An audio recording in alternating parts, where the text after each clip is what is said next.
Hi friends, তোমরা সব কেমন আছো? আশা করি সবাই ভালো আছো। লিচু আর মা চ্যানেলে আজ আরও একটা নতুন ব্লগ নিয়ে হাজির হয়ে গেছি। বেটুর স্যার পড়াতে আসবে, তাই সকাল সকাল বই খাতা রেডি করে আমি বেরিয়ে পড়লাম। আজ অনেক কাজ আছে। এই যে প্রথমে এলাম জেরক্স দোকানে, কিছু আমার ডকুমেন্টস জেরক্স করার আছে, জেরক্সটা করে নিই।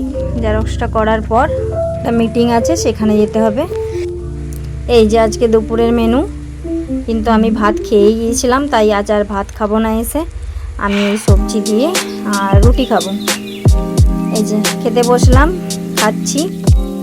ঘড়ির কাটায় এখন বিকেল 5টা, তাই আর রেস্ট নেওয়ার সময় নেই। বেরিয়ে পড়লাম। বেটুর ক্যারাটা ক্লাস, আজকে ওর ক্যারাটা আছে। ক্যারাটা ক্লাসে নিয়ে গিয়ে আবার যাব এক্স রে সেন্টারে, কারণ কদিন ধরেই খুব দাঁতের ব্যথায় ভুগছি, তাই দাঁতের একটা এক্স রে করাবো। আমি দিদি দুজনেই এসেছি। দিদিরও দাঁতের ব্যথা, তাই দিদি আগে করাচ্ছে। এই যে তারপর আমার পালা।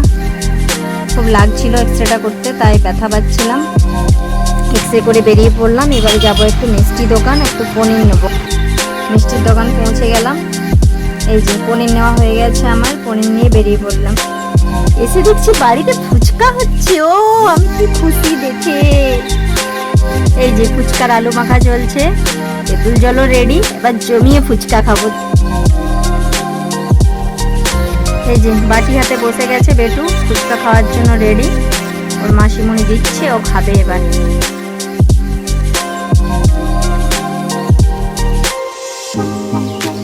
কেমন লাগছে বেটু? এই যে আমি আর ধৈর্য ধরে থাকতে পারলাম না, নিয়ে ফেলেছি। ও কি লাগছে। ফুচকা খেয়ে বেরিয়ে গেলাম। আমার বাড়ির সামনেই কালী মন্দির, শ্মশান কালী মন্দির। এই মন্দিরটা এত সুন্দর, আমি প্রায় এখানে এসে বসে থাকি, মায়ের পুজো দিই। খুব ভালো লাগে এই মন্দিরটায়। যেই আসুক না কেন, তার আর যেতে ইচ্ছে করে না এই মন্দির থেকে। এই মন্দিরটা আপনাদের দেখাচ্ছি, দেখুন। এই যে মায়ের মূর্তি, এই যে বাবা ভোলেনাথ।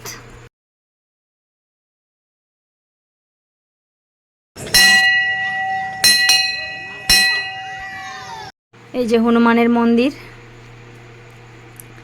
পাশেই অনেক মন্দির আছে, আরও পরপর পরপর অনেকগুলো মন্দির আছে। প্রতিটা মন্দিরে দেখুন, এই যে দেবদেবী। প্রতিটা মন্দিরে আরতি হয়, সকালবেলায় পুজো হয়। অনেক বড় এই মন্দিরটা।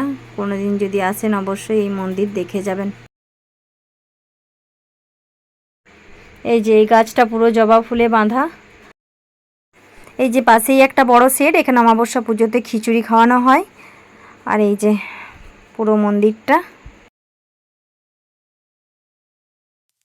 আর এই যে প্রাচীরের ওই পাশটাই শ্মশান। মন্দিরের পাশেই এই যে ফুল গাছগুলো, দেখুন কি সুন্দর ফুলগুলো ফুটেছে, খুব ভালো লাগছে দেখে। আজ তাহলে এখানেই ব্লগটা শেষ করলাম। মাকে প্রণাম জানিয়ে। ব্লগটি ভালো লাগলে লাইক, কমেন্ট, সাবস্ক্রাইব করতে ভুলবেন না।